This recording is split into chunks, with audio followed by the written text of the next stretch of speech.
네, 한미반도체 주주 여러분들 반갑습니다. 강프로입니다. 자, 오늘 한미반도체가 1%대 하락권에서 마감이 됐습니다. 지난주에는 좀 시끄러웠죠. 한미반도체가 한 12%대 하락 마감이 됐고요. 2주 전 금요일 날에는 한미반도체의 시간의 급락 구간이 발생을 하면서 그때 제가 영상을 계속해서 남겨드렸는데 영상의 주된 내용은요. 절대 매도하지 말아라. 무서워서 매도하는 건 안 된다. 만약에 내가 고가에 매수를 했다면 올라올 테니까 올라와서 매도해라. 그렇게 이야기를 드렸었는데 오늘 그렇게 이야기를 드린 근거와 그리고 무엇보다 추가적으로 올라갈 수 있는 내용에 대해서 이야기를 드리도록 하겠습니다. 자, 내용 끝까지 시청하시고요. 무엇보다 구독과 좋아요 한 번씩 부탁드릴게요. 자, 내용 한번 보겠습니다. 한미반도체가 1.2%대 하락 마감이 됐고 6만원대 마감이 됐습니다. 그리고 밑을 보잖아요. 그럼 올해 시작점이 만원대입니다. 많이 올라온 것은 맞아요. 그리고 관련된 종목 중에서 프리미엄을 더 많이 받고 있는 것도 맞습니다. 그러면 왜 이렇게 많은 프리미엄을 받았는지를 이해를 해야겠죠. 그 중에 수급적인 이유도 있습니다. 수급은 몰리기 마련이니까요. 자, 근데 보세요. 수급이 몰리는 걸 떠나서 HBM 관련된 내용, HBM이 뭡니까? AI 반도체죠. 그리고 AI 관련된 투자는 앞으로도 지속될 겁니다. 그리고 AI 관련된 투자를 지속하는 기업들이 미국의 빅테크 기업들이 주도를 하고 있고요. 한국에서도 따라가고 있는 상황이지만 우리가 이해를 해야 될 건 한국에서는 설비 투자 쪽에 막강한 영향력을 미치고 있습니다. 왜 그러냐면 AI 반도체를 만드는 건 엔비디아 그리고 AMD입니다. 근데 엔비디아와 AMD에 들어가는 메모리 반도체는 하이닉스와 삼성전자가 그냥 석권을 했다고 보시면 됩니다. 미국에 마이크론이 있기는 하지만 실제 마이크론이 강세를 보이는 건 낸드 쪽이고요. 낸드는 엔비디아와 AMD와는 관계가 없습니다. 클라우드에는 마이크론이 강한 움직임을 보일 수 있겠지만 무엇보다 AI 반도체를 포함해서 비메모리에 연결되는 메모리 반도체는 삼성전자와 하이닉스가 거의 석권하다시피 했고요. 무엇보다 지금 AI 반도체라고 불리는 GPU 있죠. GPU에는 하이닉스 쪽 영향력이 더 강합니다. 일반 PC에 들어가거나 서버에 들어가는 쪽은 삼성전자의 영향력이 더 강하지만 AI 반도체에 들어가는 HBM 메모리는요. 그리고 HBM 전에 GDDR 메모리도 하이닉스의 영향력이 훨씬 더 강했습니다. 그런 부분을 먼저 반영하고 있는 게 지금 시세라고 보면 되고요. 상대적으로 프리미엄을 받고 있는 상황은 수급이 몰리다 보니까 상대적으로 실적이 가장 빠르게 개선될 것, 개선될 종목에 집중적으로 투입이 되고 있는 겁니다. 자, 여기서 주목해야 될 건 개선된다는 것에 대한 의미인데 무슨 이야기냐면 주가가 올라가기 위해서는요. 앞에 실적을 반영하면서 올라갑니다. 무슨 얘기냐면 지금 좋아서 올라가는 게 아니라 앞에 좋아질 거니까 주가가 먼저 올라간다는 거예요. 그 시작점이 신고가라고 이야기를 드리는 거고요. 이 신고가에 대해서 이해를 하기 시작하면 우리가 개선될 수 있는 상황을 사전에 알 수 있습니다. 왜 그러냐면 실적이 개선되기 전에 주가가 올라가는 상황이 벌어진다면 그건 앞으로 실적이 개선된다는 신호탄이 됩니다. 안 될 수도 있겠죠. 근데 그 안 되는 과정이 나온다면 주가가 급락하는 과정이 있겠지만 선행되는 실적을 확인하면 되죠. 그게 한미반도체는 뭔가요? 하이닉스의 실적이고요. 하이닉스의 실적이 개선된다는 근거는 뭔가요? 엔비디아의 실적입니다. 자, 생각해 보세요. 엔비디아에서 만든 AI 반도체가 잘 팔려. 그럼 하이닉스에서 납품을 많이 한다는 게 되고요. 하이닉스에서 납품을 많이 하게 되면 실적 개선이 되고 그 실적 개선된 부분으로 인해서 한미반도체까지 실적이 전이된다는 거죠. 이 구조를 이해를 해야 되는 거예요. 그리고 이 구간에서 추가적으로 만약에 앞으로 실적 박살날 거야, 메모리 반도체에 대한 수요는 한동안 없어질 거야, 이런 예상을 한다면 주가는 떨어지는 게 먼저입니다. 근데 생각해 보세요. 반도체는 사이클 산업이고요. 그 사이클은 3년 주기로 돌아오고 이 3년 주기라는 건 세대 교체 사이클과 맞물리게 됩니다. 근데 기존에 있었던 원래 수요들이 있죠. 개인용 PC, 그리고 서버, 그리고 클라우드. 이 수요가 존재를 하는 거예요. 근데 여기다가 플러스 AI 반도체가 같이 붙어버린 거죠. 그러면 경기가 안 좋아서 이 기존에 있었던 수요들에 대한 교체기가 밀렸다고 쳐볼게요. 1년 밀릴 수도 있고 2년 밀릴 수도 있고 이거는 우리가 오너가 아닌 다음에는 알 수가 없는 내용이잖아요. 물론 거시경제를 토대로 앞으로 경기가 좋아지니까 그런 부분으로 주가를 먼저 분석을 할 수도 있겠지만 그것보다 더 중요한 게 여기를 판단을 하지 않는 게 더 중요한 겁니다. 기본적으로 사이클이 돌아오긴 하지만 주가는 먼저 반영을 했을 거고 우리는 그걸 실적으로 확인해 볼 수가 있다. 무슨 얘기냐면요. 자, 요 내용 보세요. 하이닉스의 주가가 21년도에 큰 폭으로 하락을 하고 반등이 나오긴 했지만 적자를 보기 직전 그리고 적자를 보고 난 이후까지 주가가 큰 폭으로 하락을 했습니다. 15만 원부터 7만 원대까지 60% 정도의 하락 구간이 있었다는 거예요. 그러면 이 하락 구간에서 왜 지금은 반등이 나올까요? 실적이 좋아져서? 아닙니다. 실적이 좋아질 것 같아서예요. 왜 그럴까요? 앞에 좋은 내용, 즉 새로운 교체기가 있었다는 거고 그 시작점이 그쵸? AI 반도체에 대한 새로운 수요가 발생했을 때입니다. 그러면 기존에 있었던 수요가 늦어질 수 있겠다는 걸로 인해서 주가가 먼저 하락 구간을 밟았고 빠르게 반등을 한 건 AI에 대한 추가 수요가 있어서 그렇고 AI에 대한 교체기도 앞으로 3년에서 4년 터울로 계속해서 세대 교체를 이뤄갈 거고 그 과정에서 그쵸? 기존에 있었던 개인용 PC 그리고 서버 그리고 클라우드에 대한 교체 수요도 지속적으로 발생을 한다면 하이닉스의 실적은 좋아질 수밖에 없다. 그리고 메모리 반도체에 대한 수요는요 계속해서 늘어날 수밖에 없고요. 무엇보다 메모리 반도체에 대한 가격 자체가 반등을 하고 있다는 점은 굉장히 긍정적인 내용이 됩니다. 근데 그게 실적으로 적용되는 과정에서 엔비디아의 탄탄한 실적이 먼저 진행이 돼야 된다는 겁니다. 그리고 3분기 실적, 엔비디아에 대한 3분기 실적이 그쵸 이번 주에 발생을 합니다. 그래서 그런 부분까지 감안을 한다면 하이닉스가 떨어지려면 그쵸 금리를 추가적으로 올릴 수 있는 환경이 갖춰져야 되는데 이미 인플레이션은 잡혔습니다. 아예 뭐 인하를 하겠다. 요 구간은 아직까지 시간이 필요하겠지만 금리가 추가적으로 올라갈 수 있는 환경이 된다. 그 상황은 나오지 않는다. 이미 인플레이션은 잡혔고요. 그리고 그런 과정에서 주가는 선반영을 받아서 하락을 했고요. 지금은 그렇죠. 앞으로 추가적으로 시세가 좋아질 내용을 대비해서 주가는 상승 과정에 있습니다. 그런 과정에서 한미 반도체가 강세를 보인 거지 특별하게 거품이다 그렇게 볼 필요가 없는 거예요. 무엇보다 한미 반도체가 거품이면 에코프로 있죠. 에코프로도 거품일 수밖에 없습니다. 앞으로 실적 좋아질 거야. 한미 반도체도 마찬가지입니다. 그렇죠. 그래서 아까 전에 제가 이야기를 드렸었던 배터리 아저씨가 저격한 한미 반도체 그렇죠. 요 내용 자체가 맞지 않는다는 거예요. 다시 한번 말씀드립니다. 주식시장에서는요 가격이 먼저 반영을 하고 그리고 앞서 말씀드렸었던 올해 450% 뛰었다 실적은 낮아졌다 이런 내용이 중요하지 않는다는 겁니다. 왜? 이미 반영이 돼 있으니까. 어디서? 초대형급 종목에서. 초대형급 종목이 어딘가요? 엔비디아, 하이닉스, 삼성전자. 그쵸. 우리는 여기까지만 딱 이해를 하면 되고 가장 중요한 내용은 이 구간에서 그쵸. 여기 한미반도체 이 구간에서 얼마에 잡을지가 가장 중요한 겁니다. 그쵸? 요 내용 잊지 말자. 그래서 가장 중요한 게 제가 한미반도체의 가격 그리고 단기 보유 전략이라고 이야기를 드리는 거고 단기 보유 전략은 2주 안에 내가 매도하고 나왔을 때 수익으로 전환시킬 수 있는 가격이다. 주식은 효율을 높이는 게 가장 중요하고요.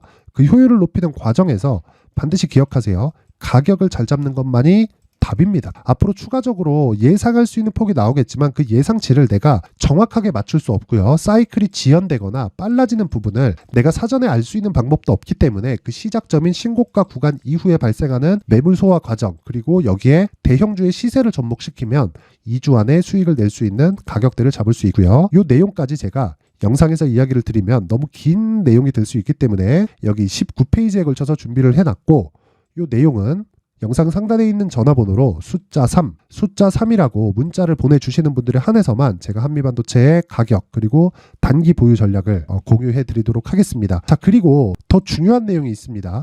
한미반도체를 포함해서 그쵸 베이스가 되는 건 뭐라 그랬죠? 하이닉스라 그랬죠. 그러면 하이닉스를 기준해서 내가 한미반도체를 매매하는데 지금 한미반도체가 단기적으로는 가격대에 대한 부담이 조금 있어요. 그렇죠. 기간 조정을 조금 보내야 돼. 언제까지? 하이닉스가 다시 재상승하는 구간까지. 그 시점은 언제예요? 엔비디아의 실적 발표 이후에 발생하는 그렇죠. 상승을 했을 때 나오는 조정 구간까지 이해를 해서 그렇죠. 그 구간을 잡는 건 제가 강프로의 무료 소통방에서 계속해서 진행을 하고 있고요. 그리고 강프로의 무료 소통방에서 진행하는 내용은 한미반도체뿐만 아니라 그렇죠. 신고가 종목을 활용한 단기 매매를 지속적으로 진행하고 있다. 자, 오늘 같은 경우에는 제가 2차 전지 관련된 종목들이 계속해서 강세를 보이는 상황이 벌어졌기 때문에 오늘은 특별한 매매를 하지 않았습니다. 그렇죠. 그런데 지난주 같은 경우에 봤을 때 어떤 상황이 벌어지나요? 11월 17일 그렇죠. 주성 엔지니어링 반도체죠. 그렇죠. 그리고 메디아나 그렇죠. 메디아나 뭔가요? 오늘 상한가 간 종목입니다. 메디아나 한번 보겠습니다. 보겠습니다. 자, 오늘 상한가를 가버렸어요. 근데 사전에 무슨 작업을 했나요? 신고가 작업을 했다. 자, 무슨 얘기냐면 주가가 먼저 빠르다는 겁니다. 앞으로 나올 수 있는 호재, 무슨 호재가 붙었냐면 셀바스 그룹에서 메디아나를 인수하고 AI 의료 분야에 그쵸 파일을 확대시키겠다. 그쵸 이 규모를 키우겠다. 이렇게 발표를 해버렸어요. 그러면 이미 그 딜은 이때부터 이루어지고 있었다는 겁니다. 그러면 우리가 여기서 신고가를 가면서 추적해야 되는 과정, 그쵸? 그 시작점이 신고가라는 거고 관련된 종목들, 예를 들어서 한미반도체와 하이닉스를 보는 것처럼 관련된 종목들의 움직임을 체크하는 것도 필요하죠. 자, 그럼 루닛을 보면 되는 거예요. 자, 보세요. 루닛은 언제부터 강세를 보였나요? 자, 보세요. 신고가를 만드는 게 4월 달입니다. 그리고 나서 매물 소화 과정을 거쳤고 5월 달부터 수직 상승하기 시작해서 고가 9월 달에 13만 원대까지 상승을 했습니다. 지금은 오른 만큼 뭐 증자도 있고 그쵸? 자금이 필요할 테니까 유상 증자도 받고 있는데 루닛 자체는요. 지속적으로 투자가 필요하고 실적 기반한 종목이 아닙니다. 그러면 이것도 거품이겠네? 그 자체가 아니라는 거죠. 그러면 성장하는 그 산업 자체에 대한 이해가 부족한 거예요. 모르는 거예요. 모르는 거. 그렇죠? 그래서 그 시작점을 반드시 신고가 구간으로 잡으라는 거고 그 신고가에 대한 이해를 강프로의 무료 소통방에서 계속 진행을 하고 있고 제가 계속해서 반도체 관련된 종목을 강프로의 소통방에서 진행을 하고 있습니다. 그 내용 한 가지만 더 확인하고 가보겠습니다. 일단 지난 수요일입니다. 수요일날 LNK 바이오 그리고 메타바이오 매도도 강세를 보인 폭이 있지만 이것보다 더 중요한 내용은 반도체 종목을 내가 언제 공략을 했었는지입니다. 계속 보겠습니다. 쭉 올려서 보면 매일매일 진행하기 때문에 종목은 자주 나옵니다. 뭐 분야는 다르지만 칩스앤미디어 그쵸 11월 13일 날 칩스앤미디어가 있고요. 자 보세요. 이것도 신고가 구간에서 매물 소화받는 과정이 있었고 11월 13일 날 보면 그쵸 시가 5% 장중에 17% 그쵸 고가 구간에서 내가 어느 정도 포기한다고 치더라도 장중에 7에서 8% 정도의 수익은 충분히 볼 수 있다. 그런 상황이 나온다. 그리고 오파스넥 같은 경우에 뭡니까? 한동훈 관련주죠. 이것도 신고가 구간에서 계속해서 등락을 보이고 있는 그런 상황이고요. AP 위성 같은 경우에도 이번 주말에 뭐가 있었나요? 스타쉽에 대한 발사가 있었죠. 그렇죠. 이번에도 절반의 성공을 했지만 그것보다 가격이 먼저 반영한다는 겁니다. 즉 신고가 구간에서 추가적으로 올라갈 수 있는 내용은 결과가 나와야 되지만 그 신고가 구간에서도 충분히 수익을 낼 수 있는 상황이 된다. 자, 그럼 계속 올리면서 반도체 종목 자 보세요. 하나마이크론에 대해서 계속 공략하는 내용이 나오죠. 상대적으로 싼 쪽을 지속적으로 공략을 하고 있다는 거고 무엇보다 중요한 내용은 제가 쭉 올려서 보여드릴게요. 10월달 움직임 봅니다. 자 여기 보면 10월 11일 DIT 나오죠. DIT도 아시죠? HBM 관련주입니다. 소형주입니다. 근데 항상 제가 말씀드리죠. 상대적으로 싼 가격에 있고 대형주가 버티면 추가적으로 상승폭이 커질 수 있고 그 기반이 되는 건 자 보세요. 신고가 구간이 됩니다. 정확하게 10월 11일 날 그쵸. 장 시작하기 전에 공략한 내용이 나오고 장중에 고가 24%, 종가 20%까지 상승하는 상황 그리고 지금까지 상승폭을 키우고 있고 고가 조정은 어떤 종목이든지 다 받을 수밖에 없습니다. 그쵸. 그런 부분을 감안한다면 항상 신고가를 공략해야 된다는 걸 이해를 하셔야 되고요. 신고가를 이해했을 때 그 이후에 내가 내용에 대한 파악을 해야 된다는 거예요.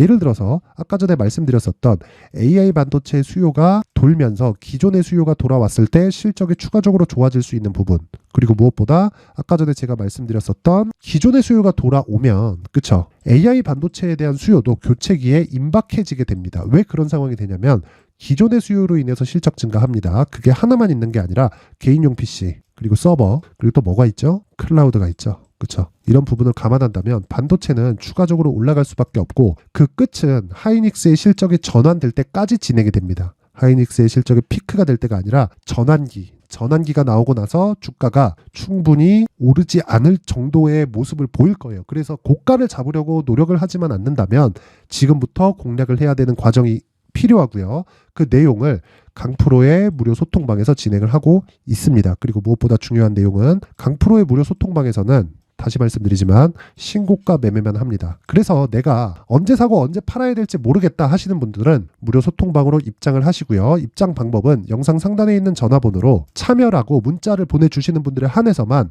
강프로의 무료 소통방 입장 링크를 순차적으로 공유를 해드릴 테니까 시청해 주시는 모든 분들이 상단의 전화번호 확인해서 참여라고 문자 보내시면 됩니다.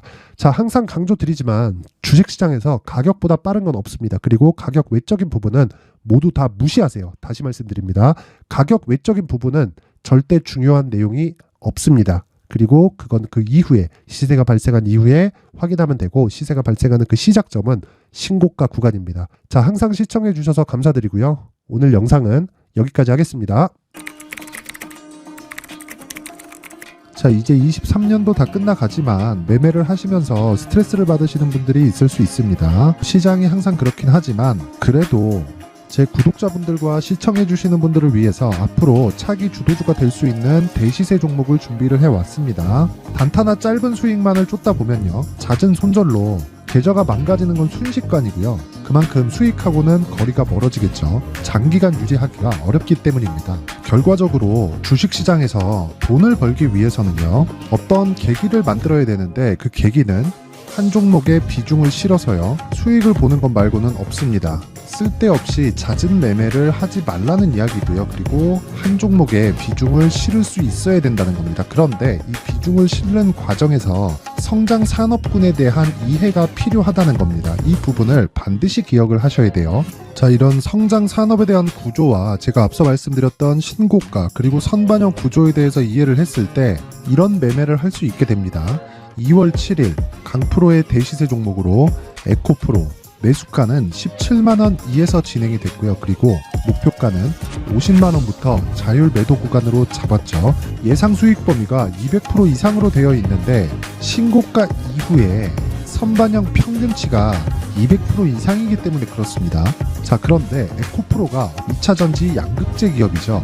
2차전지 양극재는 친환경이라는 범주 안에 속해 있다고 보시면 됩니다. 근데 제가 항상 이야기를 드리죠. 시세는 항상 연결된다고요. 앞으로 나올 대시세 종목도 이런 친환경이라는 성장 산업군에 포함되어 있어야 됩니다. 자, 이런 성장 산업군에 포함되어 있는 걸 확인한다면 이 내용처럼 세 가지의 공통점을 가지고 있습니다. 1년에 많은 종목이 발생하지 않고요. 그리고 세력들의 장기간 매집 구간이 확인돼야 되고, 그리고 상승하기 시작하면 평균적으로 3개월 정도의 상승 구간을 보이기는 하지만 제가 2개월이라고 작성을 해온 건 한 가지 내용 때문입니다. 한 달은 확인하는 과정이 필요하기 때문입니다. 이게 무슨 얘기냐면 성장 산업에 대한 부분 그리고 이런 공통점, 여기다가 기술적인 내용을 다 포함을 시키더라도 절대적으로 가격이 우선적으로 반영이 되는 것이기 때문입니다. 에코프로도 마찬가지예요. 장기간 하락하면서 최악의 국면을 거쳐왔고요. 이 구간에서 먼저 하락을 했다는 건 앞서 말씀드렸던 내용처럼 고가에 대한 부분이 아니라 저가, 즉 나쁜 부분을 반영한 이후에 신고가를 발생을 시켰다는 건 앞으로 좋을 부분을 반영이 되고 있다는 거죠. 그런데 본격적인 시세는 신고가 이후라고 말씀을 드렸고 지금은 매물 소화 과정을 보내고 있습니다. 앞서 말씀드린 대로 가격 먼저 분석을 끝냈죠. 그리고 나서는 정부 정책의 방향과 맞는지를 체크를 해야 되는 겁니다. 2023년 대시세 종목인 에코프로도요, 정부 정책의 방향에 맞는 종목이라고 볼 수 있겠죠. 물론 이런 종목들도요, 신고가 이후에 시세를 낸다는 건 반드시 기억하고 있어야 됩니다. 자, 이런 내용을 토대로 23년 상반기 에코프로와 같은 대시세 종목을 준비를 해왔습니다. 자, 하반기 대시세 종목은 영상 상단의 전화번호로 대시세라고 문자를 보내주시는 분들에 한해서만 공유해드리도록 할 테니까 영상 상단의 전화번호 확인해서 하반기 대시세 종목으로 큰 수익 내셨으면 좋겠습니다.